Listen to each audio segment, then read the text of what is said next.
This is TAU Unbound, the English language podcast of Tel Aviv University. Please welcome your host, Ido Aharoni, Tel Aviv University's graduate, member of the Board of Governors, lecturer, writer, and veteran diplomat. Welcome to TAU Unbound, the English language podcast of Tel Aviv University. I'm your host, Ido Aharoni, and today I'm so pleased to host someone that I know personally, Professor Udi Sommer. Welcome to our show. A pleasure to be here. So we met just before you came to America. You spent some years at Columbia University where you were involved with establishing some cyber platform. You'll tell us about it. Yeah. Your field of expertise is U.S.-Israel ties. Your academic background is psychology. You're teaching political science. And you're also the chairman of the Young Academy of Israel. Before we begin, tell us, what is the Young Academy of Israel? So I was chairperson until 2019 of the Young Academy. And it's an organization that is 10 years old, exactly. We just celebrated a decade. And the idea is to take some of the outstanding young academics in Israel who also care about Israeli society and have them work for the society on top of their great research and scientific endeavors. So you're not limited to any particular academic area. You just... On the contrary, we take people selected into the Israeli Young Academy are outstanding researchers from all disciplines, from all walks of Israeli society. So the idea is to have a diverse group that can work to benefit Israel at various levels. Both the academic realm and young researchers in the academic realm, but as well as society writ large, and probably we can do another podcast about the Israeli Young Academy and its achievements. But after 10 years, I think we definitely justified the existence of this young organization. Excellent. And before we again jump into the subject matter, we'd like to talk about U.S.-Israel ties today, especially in light of the elections in Israel and the midterm elections in the United States. I noticed in your biography a very curious detail. It says in there that you also write poetry, which I find to be very compelling. And the question I have for you is, I remember as a young, and there's a considerable age difference between us, but when I went to school here in Israel, we studied English language poetry. I don't remember any emphasis on American poetry, contemporary American poetry. And I wanted to ask you, as a poet, what would you like to see happening in the Israeli educational system when it comes to the study of poetry? Okay, that's a question I didn't prepare for. I think that the best thing that could happen is for, and right now it's really off the top of my head, is to help young students in school relate at the personal level to poetry. Because poetry, if you read something that doesn't touch you, then it's something that it's very hard to understand. Poetry is hard to understand, right? It's hard to write, it's hard to understand. But if something that touches you the right way, then you can really connect and relate to it. And it's something that it will surely make you read more poetry and maybe even write some at some point. And I think this is something that we still have ways to go in terms of helping students find the poetry that touches them in the right places, in the right place at the right time.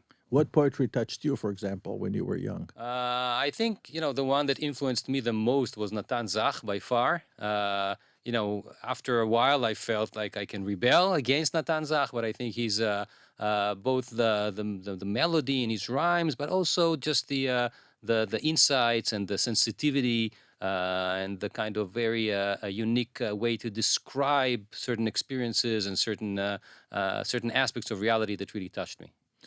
That's fascinating. I think we should have a separate podcast just about poetry, but that's a beautiful segue to what I'd like to talk about today. And the first thing I wanted to ask you is that, we usually measure the quality of ties between Israel and the United States on the policy level. I like the fact that you come from psychology, that you also have the bandwidth to write poetry. So you're not a typical political scientist, if I may say so, whatever, if such a thing exists. And I wanted to ask you, are we doing an injustice to the system when we only measure the quality of the ties based on policy decisions, or there's something bigger to consider here? I think there is certainly something bigger in the sense that there are, cultural ties, and there is a sense of even, I would say, a common destiny for that Americans and Israelis feel. Not just, they always talk about the generation after the foundation of the State of Israel, where Americans were fascinated by this new miracle, and Americans who are, I guess, baby boomers who still think of Israel that way. And the argument is that for young people in America, for younger generations, it's not the same thing. I don't feel that way. Even when I look at the big picture, but certainly when I talk to speak at universities or in any public engagements in America or speak to individuals, I feel that that there is so much in common in terms of it sounds a little pompous, but the destiny of those two peoples and the kind of alliance that is the deep roots of that alliance, that I think it's way beyond policy. And that's also important to remember. Policy is something, there's the ebb and flow of politics, who's in charge there, who's in charge here, who has the administration, and there's things that are definitely deeper than that. So shared destiny or shared values, that's one pillar. What are the other main pillars you would say are at the foundation of the ties between Israel and the United States? I think the commitment to democracy is something that is very strong in both countries, and it's challenging in both countries. America, look at the American history throughout history, and certainly if you look at the recent 4 or 5 years with Trump, there were serious challenges with how you protect democracy, and how you not just protect it but also allow it to not just to survive but also to thrive. And in Israel, this is a topic that we deal with on a daily basis since the foundation, or maybe even before the foundation of the state, but certainly since ever, and in recent years, where there are real challenges to how you protect Israeli democracy. If we talk about the most recent elections, some of the members of the current coalition their perspective on certain institutions within democracy, specifically the courts and the Supreme Court, is different than what has been the case. So let's spend a moment on this issue of the fragile nature of American democracy versus Israeli democracy. The U.S. democracy has the advantage of it stems from a very clear, formative, defining document known as the Constitution. Israel doesn't have a constitution. In fact, we're not even sure what are the roots of Israeli democracy, where it's coming from. There's a debate about the roots of Israeli democracy, where it's coming from, why we are a democracy. And I'm fascinated to hear your view. I know that Professor Shlomo Avineri thinks that the origin of Israeli democracy is actually from the Jewish way of life in the communities in the diaspora. It has nothing to do with Jewish tradition. It has nothing to do with the political traditions of Eastern Europe. It has everything to do with Jewish life. I think if you even look at the proclamation, I'm not sure about if it's exactly the same argument, but if you even look at the proclamation of independence of Israel, the argument is that this the democratic principles not only stem from the league of the world of nations, the international from ideas coming from overseas, but also their roots are found in the teachings of Judaism. So yeah, I agree with that. I think but beyond that, at this point, I think that it's not just the roots, but it's also where Israeli democracy is going. Okay, so the understanding of democracy as something that is mostly procedural, that is based on elections, and where the will of the majority should be the major, the most important element is one perspective on democracy. But a perspective that thinks about liberal democracy argues that the strength of democracy and the ability of democracy to protect its minorities is something that is part and parcel of being a democratic nation. So it's not just about procedures. It's not just about who wins the elections. It's not just about majority rule, but it's also about being able to protect minorities. And I think there's also a Jewish origin to many of those ideas. And that's, and this is where the Supreme Court comes into play, right? Because the institution, by construction, and this is true, I think, certainly in America, in the U.S., but in America and in Israel, and probably in many other countries, or surely in many other countries, the idea of the Supreme Court is to be able to, at some point, limit the will of the majority and say that there are certain protections for individual rights and for the rights of minority groups that are essential for democracy to survive as a democracy. And if those are taken away, then the very nature of democracy may change and may I wouldn't say evaporate necessarily, but certainly a fundamental change if you take away those powers of the court. It will be structurally weakened if those things will happen. Well, I would even say morally weakened, right? I mean, if a real, I guess a real indication for the strength of a nation is its ability to protect the weak, and that's again a Jewish idea. I must say, as an observer who observed the execution of U.S. policy, foreign policy over the years, the view of American democracy as a procedural thing, it crosses political boundaries. It has a lot to do, I think, with the emphasis on elections. I mean, the United States basically pushed us and the Palestinians to, back in 2005, 2006, to hold democratic elections in Gaza, and we ended up with Hamas. Same thing happened in Egypt. We ended up with the Muslim Brotherhood and so on. So what are the other dangers that U.S. democracy is facing today? So you say one is the narrow view that it's only about elections, so it's an emphasis on the procedure, not so much on the value system that comes with it. What else do you think is threatening the U.S. democracy? Okay, so let me say something about one threat and one aspect that I think indicates a strength of the democracy. So in terms of threat, I think a major threat is polarization. Okay, and when we get to talk about the midterms later, I think that there might be some surprises there. But the idea of polarization, of depolarization, that is both ideological, right? When people perceive policy preferences in very different ways, people have very different policy preferences about what should be done with anything from the economy to immigration to abortions, but also emotional polarization. The fact that people feel negative emotions towards people on the other side. People feel disgusted, people feel afraid, people feel that they're threatened by the other side.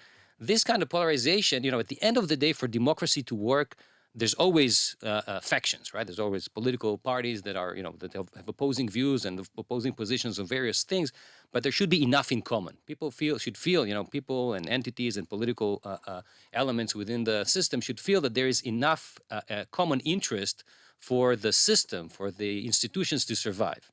When there is, when polarization reaches a certain point, this common ground may not be sufficient, right? And then you see things like you saw on January 6, 2021, last year, where the sense was that the institutions of American democracy, the very institutions, right, Congress, the peaceful transfer of power, all those things are not as important as holding on to power. Because the people, why? Because the people on the other side are so dangerous, scary, threatening to the very survival of the nation, that it's better to maybe even do away with certain institutions of democracy as long as you keep power. So I think this is one threat. But going back to the same event of January 6, 2021, you talked about the fragility of American democracy earlier. And in my view, this is actually an indication for how strong democracy is in America. Okay, so you saw, first of all, it didn't work, right? I mean, the peaceful transfer of power did take place, right? This is, if you ask me what is the number one most important institution in a democracy, it is a peaceful transfer of power, because it's unintuitive, right? One faction, one party loses elections, right? 1800 in America, right? One party loses election for the first time in history. Why should Adams give the power to Jefferson, right? It had never happened. He doesn't trust the guy. He wants to hold on to power, but it does happen. Okay, and since then it has happened, including in 2021. But this is the number one criterion for whether a democracy is a democracy. Also here, it's not something that we take for granted. Absolutely. I remember Shamir was afraid that Paris will transfer power during the national unity government of 84 to 88. Yeah, there was a lot of talk, when Netanyahu had to pass power to Bennett last year. Last year, was it?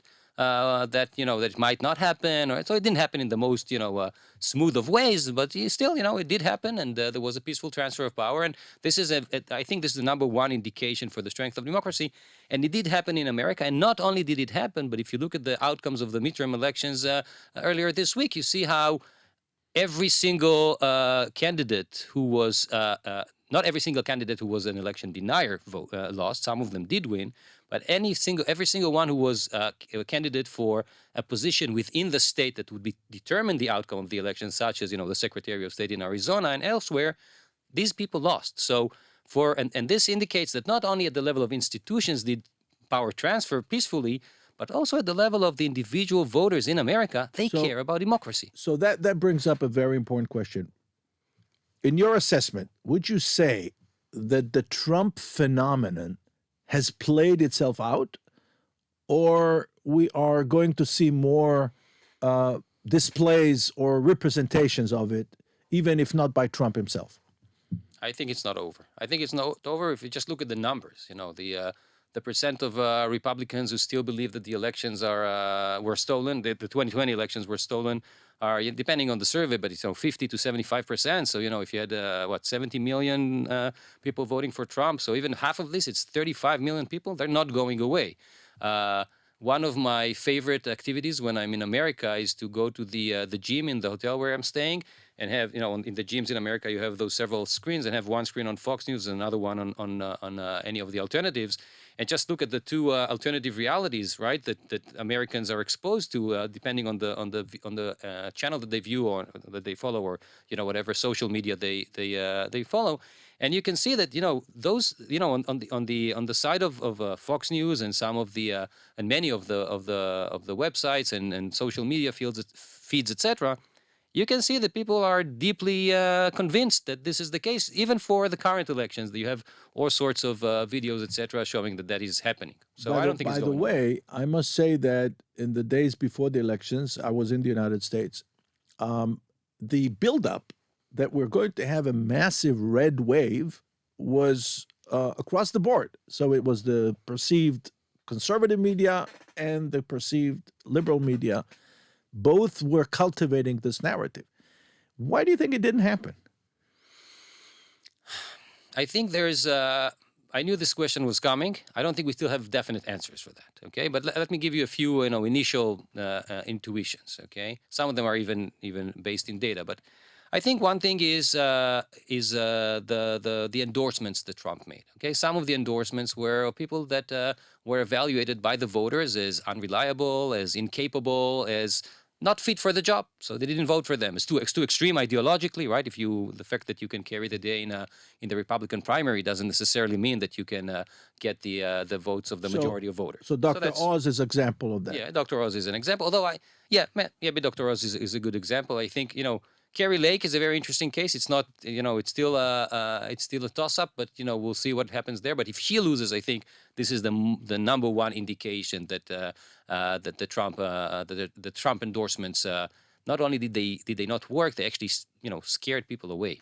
So that's I think by the time this podcast will air, we will know. Okay. What happened with Herschel Walker, and we will know what happened with Carrie Lake. Even Herschel Walker. So we're airing after December. Okay. Yeah. So okay. We'll have time. Okay.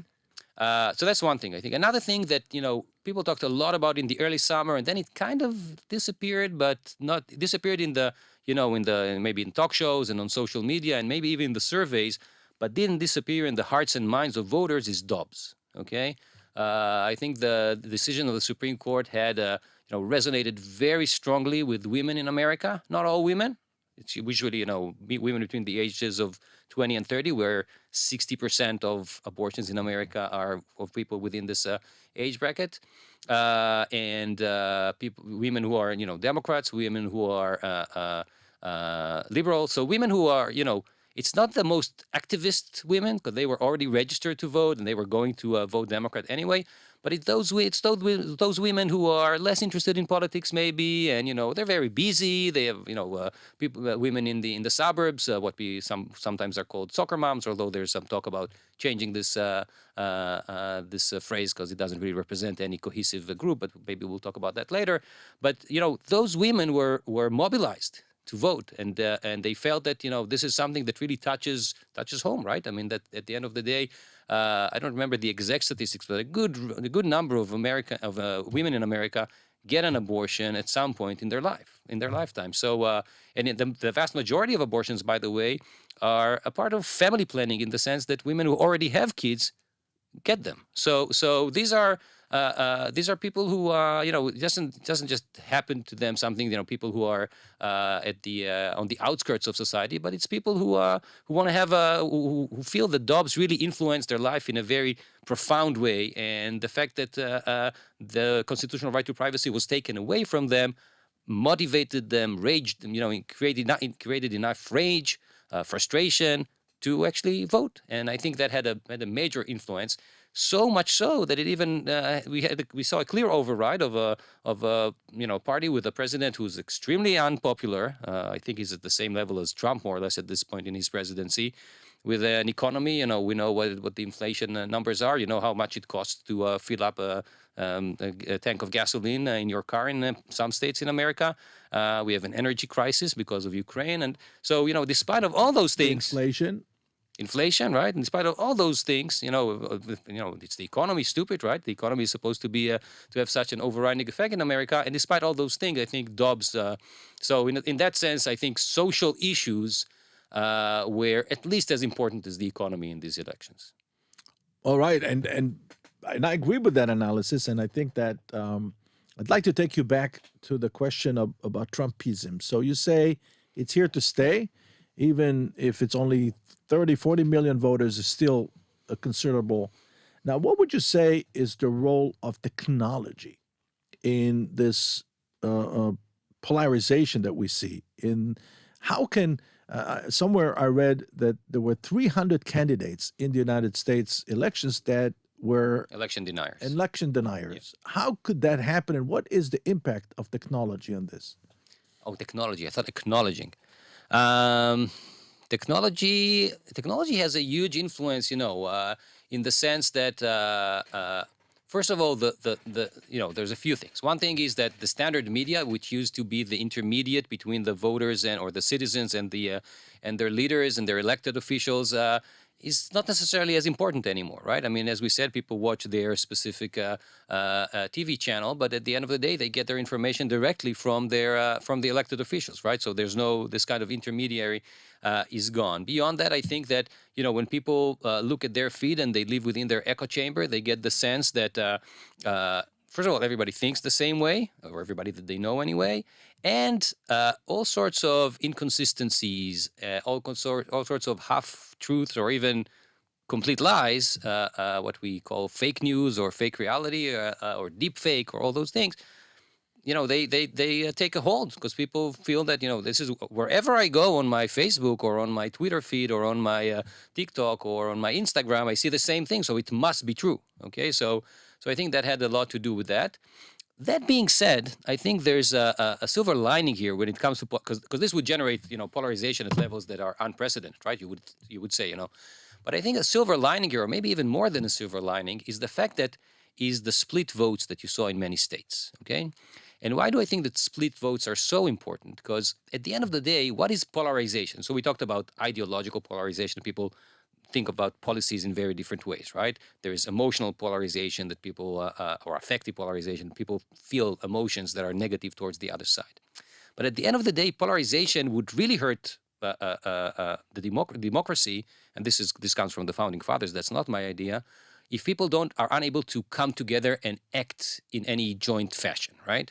So, for instance, if what would be a way in which people are, behave politically in a way that overcomes polarization or overcomes the gaps, is if people are willing, for instance, to switch from one party to the other, and we saw that happening, right? Fetterman wins red counties in Pennsylvania, just like DeSantis, by the way, wins blue counties in Florida. So in that way, I'm not taking sides here, whether DeSantis or Fetterman, whether Republicans or Democrats, but the fact that voters were willing to switch to the other side is actually a very positive indication for where American democracy is. And just the last point about ticket splitting, that's the same thing, right? The fact that people are able to cast a vote for a Republican governor, but for a Democratic candidate for the Senate means that they can see both, upsides in the positions of both parties, and that's a very good thing for a democracy. Now, you said something that is very, very important.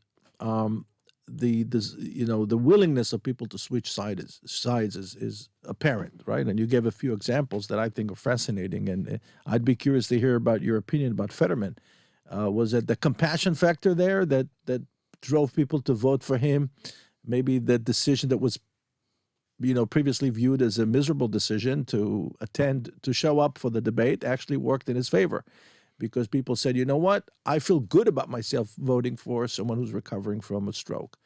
That's a different issue. But I wanted to ask you about the two-party system. So what you're telling me is actually that the two-party system is gradually becoming more and more fragile, right? If Donald Trump decides to form his own party, if he doesn't win the Republican nomination, which I think he won't, and he decides to win to form his own party because he can't live with the rejection, that could be the end of the two-party system. It might be a temporary change in political circumstances, or I would say, rather than the end, because Trump is not there forever. So what you're describing is possible, although I'm not sure he's going to lose. But the prophecy was given to the fools anyway, so we might not go there. But I think that he might. I think you're right. He might create some sort of a, what we would call in politics a secessionist movement, right? He would, break away from the Republican Party and create his own party when they let the Republicans go with DeSantis. But even if that happens, and he loses, which he would lose because third parties in America never win. It's impossible for that to happen. And not only does he not win, but he lands Democrats a landslide victory in 2024. That's the end of his political career. And if that is the case, many of the Republicans that followed him would go back to the Republican Party. But this is, again, it's very it's conjecture. It's very hypothetical. Yeah, it's a speculation. Now I wanted to shift this to Israel for a little bit. So you spoke about the strength of American democracy and also its weaknesses. And the question is, given what we know about the way Israelis, I would describe it the transactional fashion, which is a typical Israeli way to look at the relationship, right? Israel views the relationship with the United States through only one very narrow prism, which is security. Would you say that we're missing something here? Because what you're describing is a deep social and cultural change infused and accelerated by technology. And do you feel that the Israelis are aware of it? Or what do you think is happening in Israel? Where do they think that U.S.-Israel ties are heading? So I guess in Israel there's some sort of a difference between the elites, between the decision makers and their perspective on that, and between the general public, and even within the general public there's also there's probably much variance. But I think that if you ask people of younger generations who actually are on social media a lot, and most of what they see is American content, they are right on top of that, right? I mean, they completely understand the undercurrents in American society, the rise of certain minority groups, the fact that decisions like Dobbs are unthinkable to people who are the same age in America, and so in that sense, I think they are very much in tune with with understanding what's happening in America. It's not necessarily that the currents here are exactly the same, but you're asking about whether they perceive what's happening in America and understand it. I think they do. At the level of decision makers, I think that there was a sense for a few years with Trump, right, that there was a sense of comfort almost, right? I mean, we had somebody who was in the White House that was so friendly in a way that I don't think you can describe any of them. I don't want to get into swiping generalizations here, but hardly think of any president that was so friendly in the sense that sometimes you got the sense that ideas about what should be done with Israel on the American side were provided by the Israelis. So Trump got ideas about what should happen in the Golan Heights or with the Israeli U.S. Embassy in Israel, etc. Got those ideas not from the State Department or from his advisors, but from his close ties with the leaders in Israel. And that sense of comfort, I think, is gone. I don't see. I don't see that. It's certainly not there with Biden, especially given that you saw the way the I would say the aloof reaction of the Biden administration to the results of the elections here 2 weeks ago. But maybe even in general, I don't see anybody. Trump, it's a little too early to say, but Trump might have been an aberration in American history, right?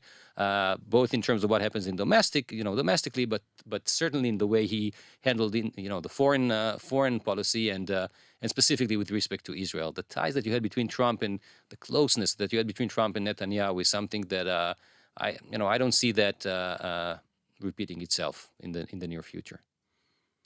Well, I can spend hours discussing this with you, but I really would like to end with The night is one still general. young, so Well, our time is up. We try to limit ourselves to about 30 minutes so that our audience remains with us, doesn't go to other channels.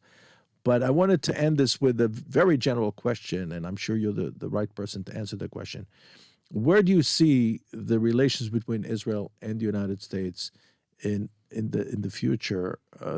We don't have to discuss the far future, the foreseeable future, given the demographic and the social and the political changes that you just described, the rise of the minority power, the coalition of minorities, so-called. And where do you see those ties in X number of years? I think I'm optimistic. I feel that the ties are going to remain close. I think that the understanding of leadership in Israel, it might be not across the board in the leadership in Israel, but in the people that really matter, is that Israel should tread carefully when it comes to the relations with the United States. That certain moves are essential for the future of Israel. And I think Israel is so integrated in the region at this point, with the Abraham Accords and with the budding relationship with the Saudis. Some of them are more explicit than others. And the fact that there is the real threat of Iran and its proxies around the region, that Israel doesn't have the privilege of distancing the United States and going its own way. Israel needs the United States in a way that matters, that matters to its very survival. So I don't see Israel, and I think that the people that really matter in Israeli leadership completely understand that and understand how profound the implications may be if Israel goes a different way. And on the American side, I think, I said earlier at the very beginning, I think that, I think there is the common ground and the common ideas and that go way beyond, just interests as policies, as we said earlier. Well, Professor Sommer, this has been a pleasure. You educated us and you enriched the discussion about U.S.-Israel ties tremendously, and I'd like to thank you for your time spending with us. I'm sure it's not the last interview. It is the first, but it's not the last, and I'd like to thank you. Let me just say that it's always a pleasure to talk to you and to be here, so thanks for inviting me. Thank you for being with us, and to our viewers and listeners, I'd like to say we'll see you soon in our next episode of TAU Unbound. Stay tuned. This is TAU Unbound, the English language podcast of Tel Aviv University. Please welcome your host, Ido Aharoni, Tel Aviv University's graduate, member of the Board of Governors, lecturer, writer, and veteran diplomat.